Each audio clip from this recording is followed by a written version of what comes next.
சிற்றம்பலம். திருநாவுக்கரச பெருமான் அருளி செய்த திரு அங்கமாலை.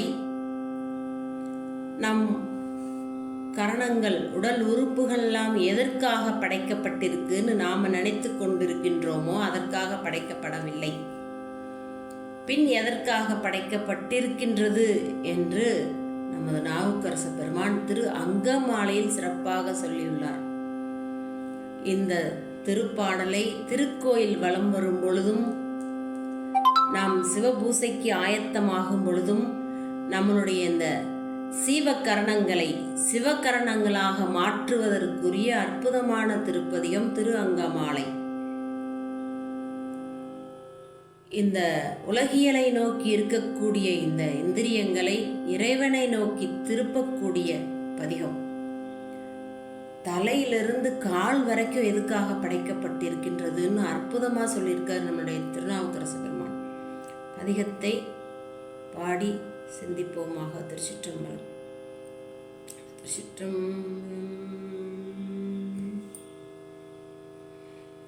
தலையே நீ வணங்காய், தலை மாலை தலை கனிந்து, தலையாலே பலி தேரும் தலைவனை தலையே நீ வணங்காய். கண்கால் காண்மிங்களோ கடல் நஞ்சுண்ட கண்டன் தன்னை, எண்டோள் வீசி நின்றாடும் பிரான் தன்னை கண்கால் காண்மிங்களோ.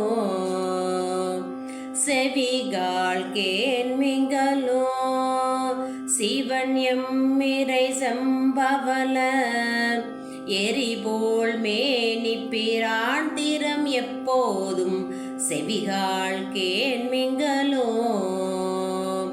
மூக்கே நீ முரலாய் முது காடுரை முக்கண்ணனை, வாக்கே நோக்கிய மங்கை மணாலனை மூக்கே நீ முரலாய்.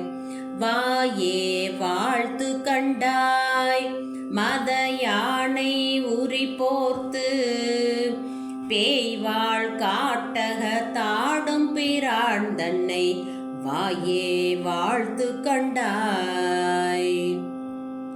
நெஞ்சே நீ நினையாய் நீமிர் பொன்சடை நின்மலனை, மஞ்சாடும் மலை மங்கை மணாலனை நெஞ்சே நீ நினையாய். கை கால் கூப்பி தொழீர் கடி மாமலர் தூவி நின்று, பைவாய் பாம்பரை ஆத்த பரமனை கை கால் கூப்பி தொழீர்.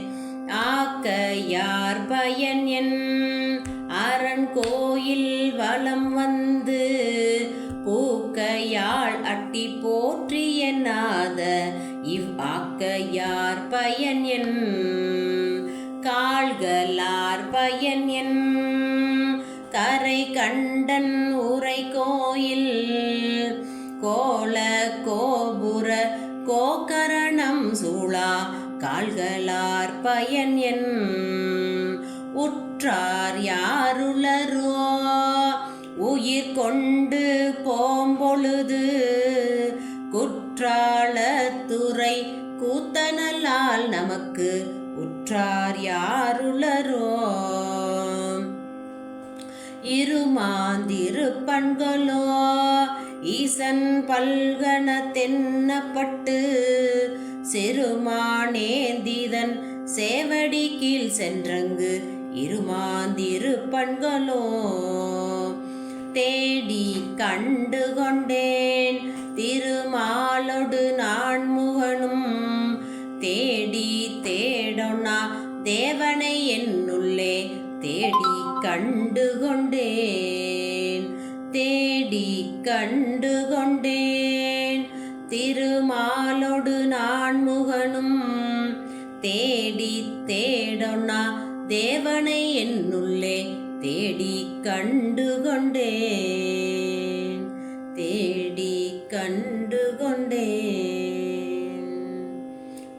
திருச்சிற்றம்பலம். இந்த பாடல்ல நாவுக்கரச பெருமான் தலை எதுக்காக நமக்கு இறைவன் கொடுத்திருக்காரு அப்படின்னா, தலையே நீ வணங்காய் தலைமாலை தலைக்கணிந்து. பெருமானுடைய தலைக்கோலம் மிக சிறப்பா இருக்கும். ஏன்னா வேற எந்த ஒரு கடவுளுக்கும் இல்லாத ஒரு சிறப்பு என்னன்னா நம்ம சிவபெருமானுக்கு உண்டு. அவருடைய விரிந்த சடை, அவருடைய அந்த திருவருளை குறிக்கக்கூடியது, பறந்து விரிந்த அருளை குறிக்கக்கூடியது. அதான் சடையை ரொம்ப சிறப்பா திருமுறைகள் புகழ்ந்து சொல்லும். அப்புறம் கங்கை, அது கருணையை காட்டக்கூடியது. கங்கை ஆகாயத்திலிருந்து பூமிக்கு வரும்போது உலகை அழிக்கக்கூடிய வேகத்துல வரும்போது பெருமான் தாங்குறார். அதெல்லாம் நம்ம திருச்சாளல் பதிகத்துல பார்ப்போம். அப்புறம் சந்திரன், அதுவும் அவருடைய பெரும் கருணையை குறிக்கக்கூடியது. சந்திரன் ஒவ்வொரு கலையா தேய்ந்து 16 கலைகள்ல ஒரு கலை தான் இருக்கு, அப்பதான் எடுத்து தலையில சூட்டுறார். அதெல்லாம் பெரிய வரலாறு, சந்திரனுடைய வரலாறு. அப்படி அவருடைய தலைக்கோலம் மிக முக்கியம்.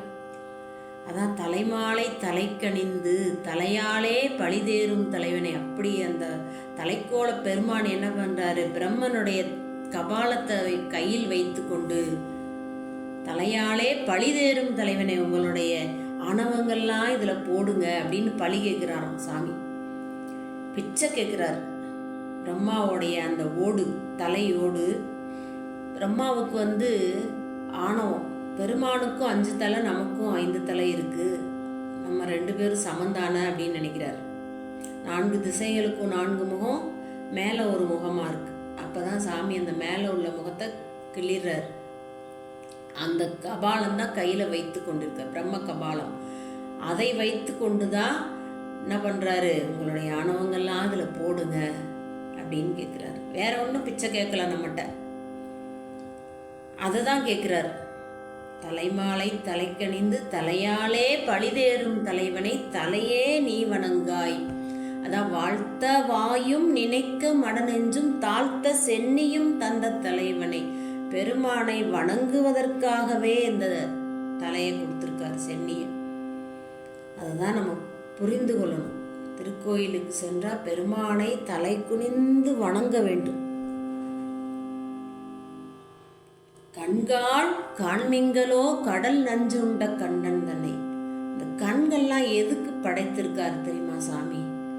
பெருமானுடைய அந்த திருக்கோலத்தை திருக்கோயிலுக்கு சென்றா அப்படியே கண்ணார காணணும். அதான் கண்கால் காண்மிங்களோ 5 பேர் அறிவும் கண்களே கொல்ல சொல்றாருல சேக்கிரார் சுந்தரமூர்த்தி நாயனார். போய் எப்படி பார்த்தாரு பெருமான? 5ல இருக்க 4 பொறிகளும் போய் கண்ணுக்கு போய் அப்படியே பார்க்கிறார் தில்லை காட்சியா. அதான் 5 பேர் அறிவும் கண்களே கொல்ல. அதான் கண்கால் காண்மிங்களோ கடல் நஞ்சுண்ட கண்ணன். இது பெருமானுடைய பெருங்கருணை. தேவர்களை காக்கும் பொருட்டு அந்த கடல்ல வந்த நஞ்சை கண்டத்துல அடக்கி பெருங்கருணையோடு காப்பாற்றினார் அப்படின்னு பார்க்குறோம். அதான் அந்த பெருங்கருணையை நினைவு கூர்ந்துதான் நாவுக்கரச பெருமான் சொல்றார், கடல் நஞ்சுண்ட கண்ணன் தன்னை எண்டோல் வீசி நின்று ஆடும் பிரான் தன்னை கண்கால் காண்பிங்களோ.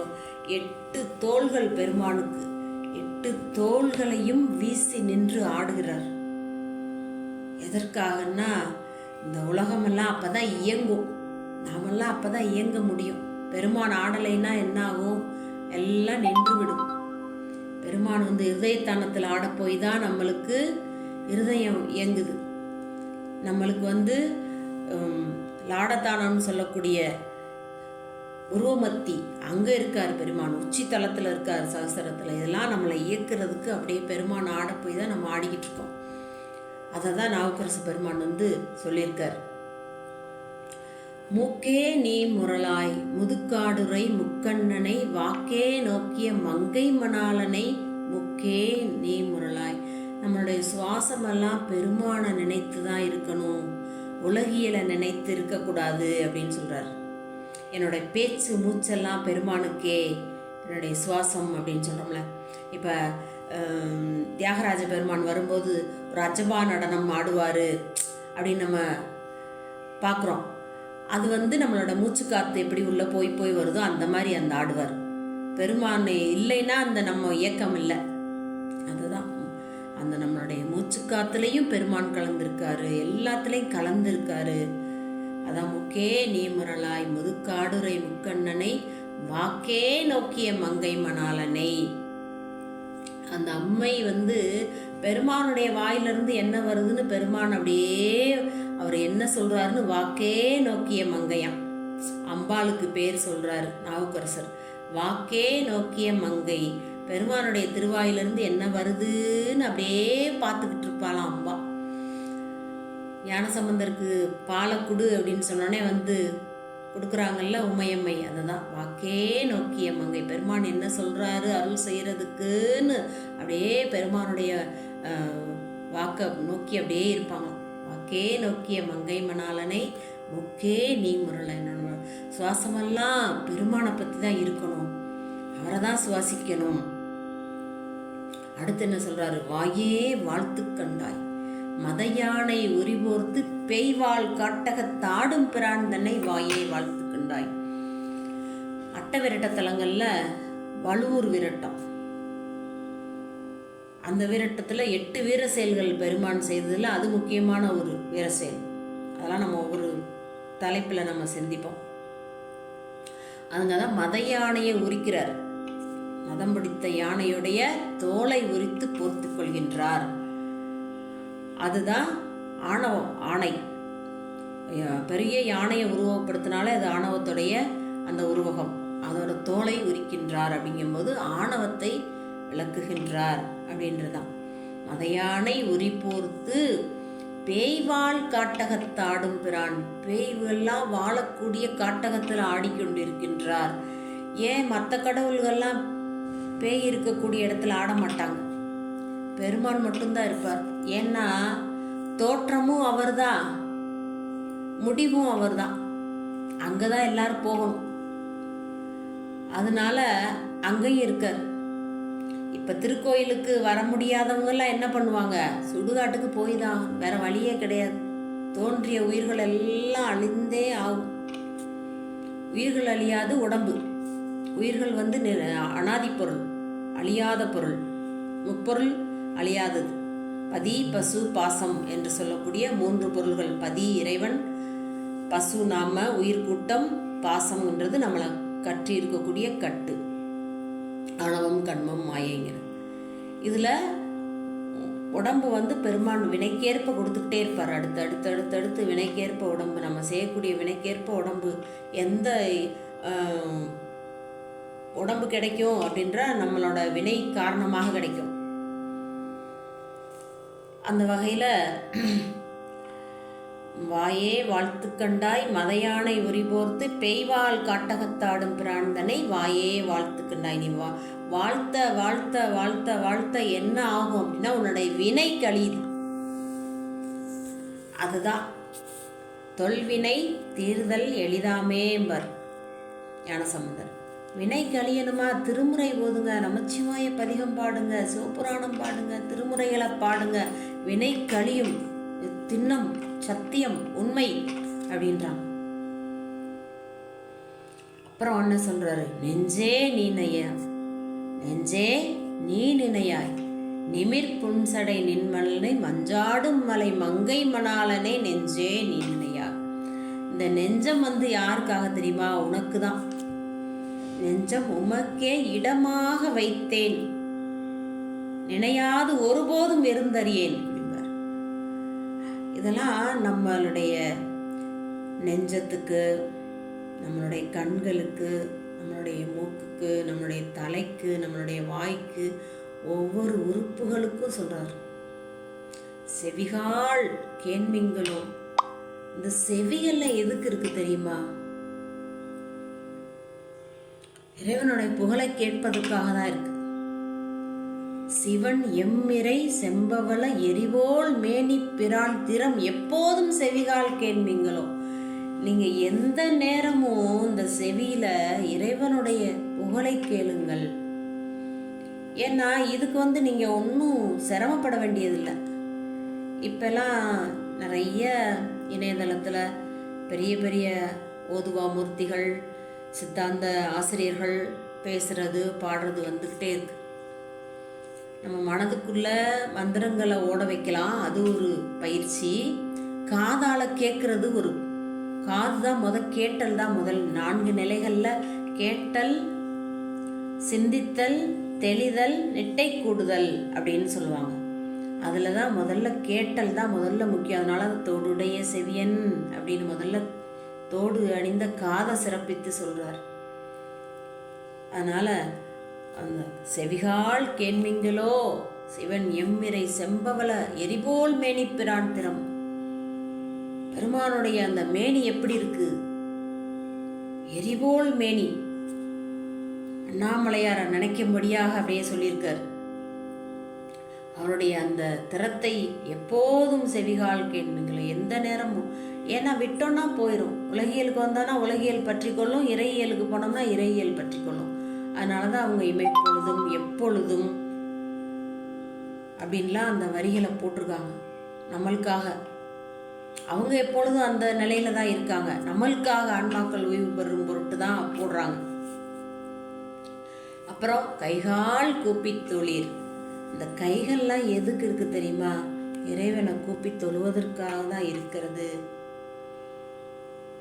கைகால் கூப்பி தொழில் கடிமாமலர் தூவி நின்று. அப்புறம் பெருமானுக்கு அந்த பூவை எடுத்து போடுறது அர்ச்சனை. அர்ச்சனை பெருமானுக்கு மிக உகந்தது. எங்களால் நிறைய பண்ண முடியாது அப்படின்னு சொல்கிறவங்கலாம் ஒரு 8 பூ எடுத்து வைத்து கொண்டு ஈசனடி போற்றி, எந்தை அடி போற்றி, தேசனடி போற்றி, சிவன் சேவடி போற்றி, நேயத்தேன் என்ற நிமலனடி போற்றி, மாயப்பிறப்பெருக்கும் மன்னனடி போற்றி, சீரார் பெருந்துரை நம் தேவனடி போற்றி, அறாத இன்பம் அருளும் மலை போற்றி. 8 பூ எடுத்து வச்சா அட்ட புஷ்பம் பெருமானுக்கு சாத்துங்க, ஒன்றும் வேணாம். கைகால் குப்பித்தொழில் கடிமாமலர் தூவி நின்று பைவாய் பாம்பரை ஆர்த்த பரமனை கைகால் குப்பித்தொழில்.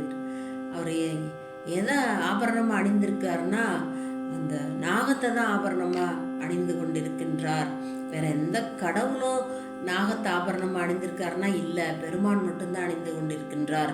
அந்த ஒரு சிறப்பு. தார்காவனத்து முனிவர்கள் ஏவிய அந்த நாகங்கள் அதுதான் ஒரு ஆபரணமாக அணிந்து கொண்டிருக்கின்றார். அப்புறம் ஆக்கையார் பயனன். ஆக்கைனா உடம்பு. இந்த உடம்புனால என்ன பயன்? ஆக்கையார் பயனன் அரண் கோயில் வலம் வந்து பூக்கையால் அட்டி போற்றி எண்ணாத இவ்வாக்கையார் பயனன். இந்த பெருமானுடைய திருக்கோயிலை வலம் வந்து பூக்கையால் அட்டி போற்றி எண்ணாத இவ்வாக்கையார் பயன். இந்த உடம்பு இருந்து என்ன செய்ய? பெருமானுக்கு பூவை போட்டு அந்த திருக்கோயிலை வலம் வந்து அவருடைய அந்த திருமுறைகளை பாடி கண்ணால் அவருடைய இருக்கக்கூடிய அந்த காட்சியை காண்றது இல்லாமல் இந்த உடம்பு எடுத்து என்ன பயன்? கால்களால் பயனன். இந்த கால்களோட பயன் என்ன தெரியுமா? கரைகண்டன் உரை கோயில். பெருமான் இந்த கண்டத்தில் வச்சிருக்கக்கூடிய அந்த நஞ்சு அது ஒரு கரையாகவே இருக்கு. அதான் கரைக்கண்டன் உரை கோயில். அவர் உறைந்திருக்கக்கூடிய அந்த திருக்கோயில் கரைகண்டன் உரை கோயில் கோல கோபுர கோகரணம் சூழா கால்களால் பயனன். அந்த திருக்கோயிலை வலம் வந்து அந்த கோபுரத்தை வணங்கி, உள்ள இருக்க பெருமானை வணங்கி, கொடிமரத்தை வணங்கி, பலிபீடத்தில் நம்மளுடைய அணவத்தெல்லாம் பலியிட்டு இதெல்லாம் செய்யாத இந்த கால்களால் என்ன பயன்? கால்களால் பயனன் கரைகண்டன் உரை கோயில் கோல கோபுர கோகரணம் சூழா கால்களால் பயனன். தேடி கண்டுகொண்டேன் திருமாலொடு நான்முகனும் தேடி தேடனா தேவனை என் உள்ளே தேடி கண்டுகொண்டேன். திருமாலும் நான்முகனும் தேடினாங்க, ஆனா கண்டாங்களான்னா காணல. ஆனா நான் கண்டுகொண்டேன். எப்படி? அவங்க வெளியில தேடினாங்க, நானும் வெளியில தான் தேடினேன்.